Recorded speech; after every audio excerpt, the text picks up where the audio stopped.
Welcome, I'm Matt, your 7-figure commercial cleaning CEO, and in this video, I'm gonna give you 4 things that you can do to make your commercial cleaning company even more professional. Now, what we need to realize is how our clients and our prospects directly perceive our company impacts how much profit we end up making.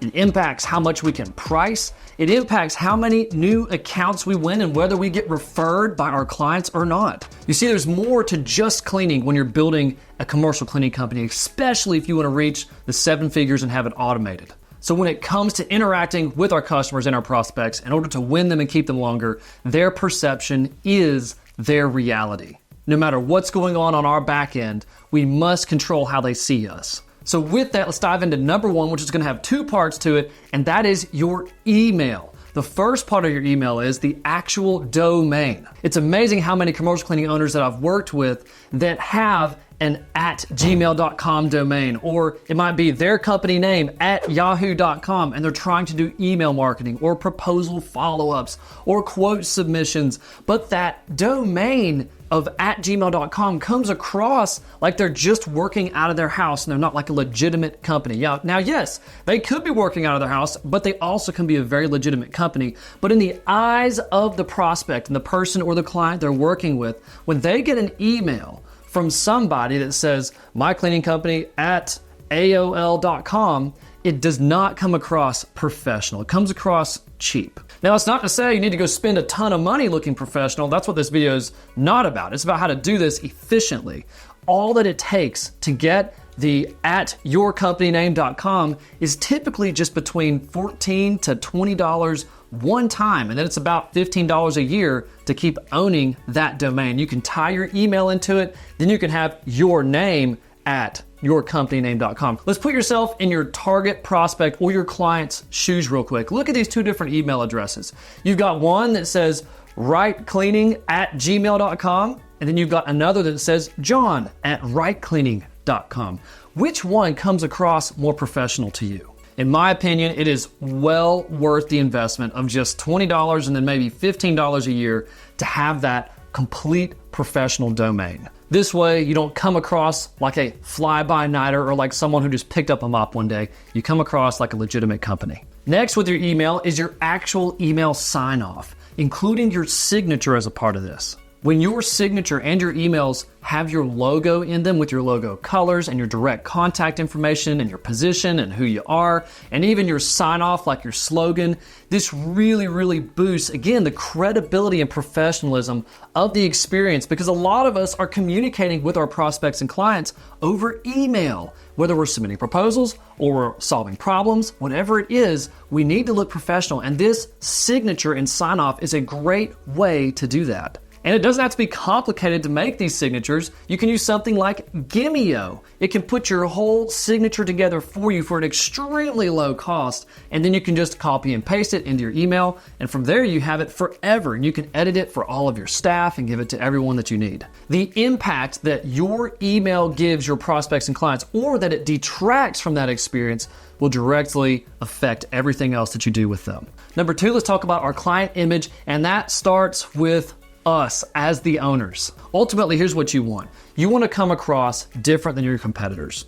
You want to come across professionally greater than your competitors. Now, you don't need to wear a suit and tie or a really nice dress or anything like that. But what I am saying is a lot of your competitors are likely walking around in jeans, maybe a nice t-shirt with it. Maybe there's no holes in them. Maybe they wear khakis every once in a while. But whenever you are running a professional cleaning company, you've got 2 main options, at least in my opinion. You've obviously got how you want to run your business, but this is how I do mine. Is either I'm going to be wearing something like this. This is something like a pharmaceutical rep style, where I'm wearing slacks and really nice shoes and a really nice button up. Or I'm going to wear nice pants and my logoed button up with our brand on it. It just depends on the situation that I'm going into. I might wear khakis sometimes, but I want to be set apart from my competition. And here's another way to think about it. There's a whole set of professional licensed individuals out there that aren't in the cleaning space, but these are like CPAs, lawyers, people that are licensed professionally. They are legally professionals according to the laws. Now, they dress a certain way based on the work that they do. I am trying to do the same thing to bring that level of concern and care to the customers and to help build the image of us in the eyes of our clients so that we also build their image whenever anyone else interacts with our clients. So however that means for you to dress, consider that. Think of your competition and then think of what does a true professional look like in the marketplace, in the city where you're at. It is worth noting you don't need to go buy an expensive Italian suit or anything like that. You can do this for a very low cost. You don't have to go get the best brand name in anything. Now that we're taking care of ourselves, let's talk about our staff. The key here is consistency. Whatever rules you set in your dress code, obviously they need to be appropriate and set the boundaries, but you also want to have something that is the same color with the same logo on it, typically a shirt of some kind, jackets, vests, whatever it is that your staff are going to wear when they're entering facilities. And this can actually save you and keep your accounts. We've even gotten accounts from competitors where their staff were not uniformed. They were just wearing whatever they wanted to wear, and they would walk into a building and there's doctors still in the building and everyone's wondering who's this strange person walking through the building. It becomes a security question and an issue. If you have uniformed staff, it makes you look good. It keeps your customer feeling comfortable. They know what's going on. It also makes your clients look good if they have anyone in their facility that they're working with. And I know if you're newer to the commercial cleaning game, it can be difficult to get everyone starting to wear the same thing if you've been really chill and really slack with your dress code, but you've got to do it if you're going to be able to grow and look consistent. And here's what happens whenever your staff wear the uniform that you assign, whatever that looks like, is they go from being whoever they are in their personal life to then they put their uniform on and they become whoever they need to be whenever they're working with you. Psychology has shown the impact of how just dressing different changes behavior. So if you can tie how they dress with what they need to do, it directly improves your quality and directly improves your ability to draw more profit from your company because they're going to work more efficiently. And also they're going to feel a part of the team even more, and they're going to most likely stay longer with your company. So uniform staff is an extremely big deal. Next in the customer image piece isn't so much a direct personal face-to-face interaction, but it is an important part, and it is this. You need to have a completely designated client support email and a completely designated client support phone number, or some sort of chat system, but something where you can tell your clients, this is where you go, this is how you submit requests, this is where we communicate moving forward after the sales process, this is where we communicate. That does two things. First, it reassures your clients that you have thought of them and that there is a lifeline that they have if they have any issues or updates.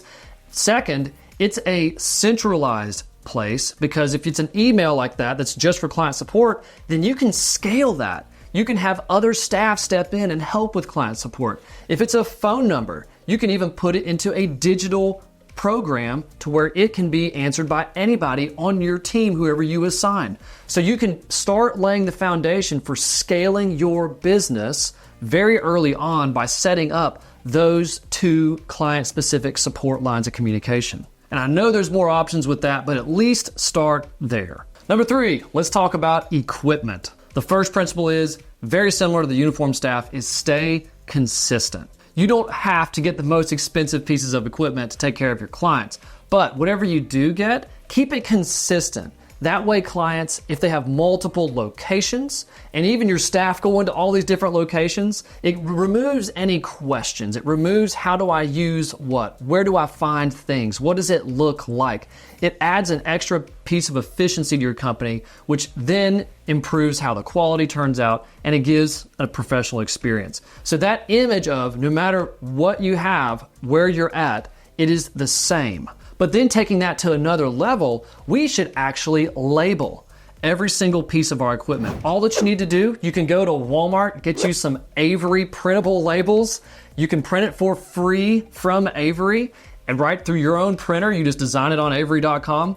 And then you can put your logo and your phone number or email or whatever contact information you want on there and put those labels on your pieces of equipment. Every mop handle needs it, every mop bucket needs it, every tote needs it, every piece, every vacuum, every piece of equipment needs your logo with whatever contact information you need on there. This is especially useful because some of our clients will even take some of our equipment sometimes and use it throughout their facility in the day if they didn't hire us for day porter services. So we need to know what's ours and what is theirs. But even then, it's helping our image because they're coming in and seeing how neat and tidy things are and that everything is labeled. Now, this is an extremely important note on the equipment is we need to be OSHA compliant. What that means is every spray bottle or every container that has a chemical in it or a solution in it, even water, needs some sort of label on it that complies with OSHA. Now, you should always be able to get these chemical labels for spray bottles and for containers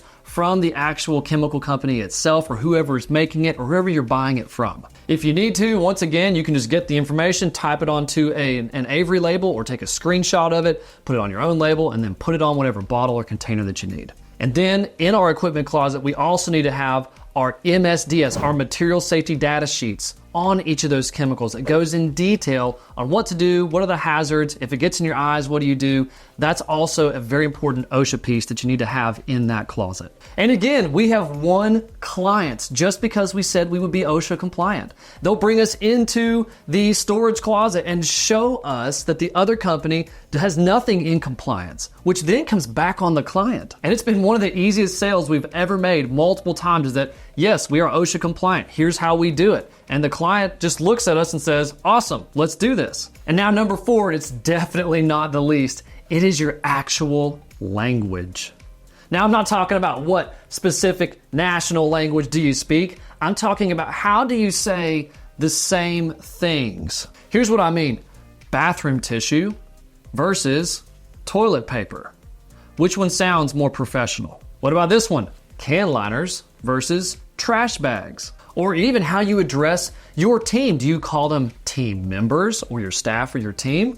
Or do you just call them cleaners? The way that you talk about your team, the materials, your processes, your equipment, all of those aspects of your business, the way you talk about those with clients and prospects tells that person how you value it. It can actually add extra value to it. If I say, there's this person cleaning the office, whereas opposed to me saying, we have team members cleaning the office. Team member carries so much with it, right? It says this person's valued. It says they've been trained. It implies that they're uniformed. It implies that the client knows what to expect out of a team member, as opposed to this person who's a cleaner could be a random person with whatever issues or whatever differences from someone else that might be in there cleaning. So if you unify your language and make it professional about everything that you talk about, it's going to give off a very professional image, and it's going to help your clients feel more comfortable and your prospects feel more comfortable about you as a company. And it's these little differences that can make the sale. It's these little differences that can determine whether you get that $100,000 a year contract or you're only stuck getting these small once-a-week deals. And I'll give you a couple more examples of these real quick with client interactions. Think of these differences. My pleasure versus you're welcome, or certainly versus yeah. So if a client reaches out to me and says, hey, can you make sure that we have new wet floor signs here in the facility? I can say, absolutely, certainly, on it. Or I could just say, yeah, I'll take care of it. Which one makes the client feel like I'm really going to do it, like there's urgency, like they can count on me? Again, it's these little differences that determine and set you apart from all the other competition in your marketplace. And what you got to know is if you're unprofessional in any way, it can completely erase the trust that is built from anything else that you've done to look professional. So you have to be very intentional about how your company comes across and every aspect of every action that you take with your prospects and clients. And looping back to the first one of the email piece, I actually did film a video just on this topic about how can you put that domain at the end of your email address. If you go watch this video that I filmed on how to start a commercial cleaning company, you can get that information for free on how to put the email domain there and get yourself set up and started with that professional image. I'm Matt, your commercial cleaning 7-figure CEO. Thank you so much for being here. Until next time, keep building.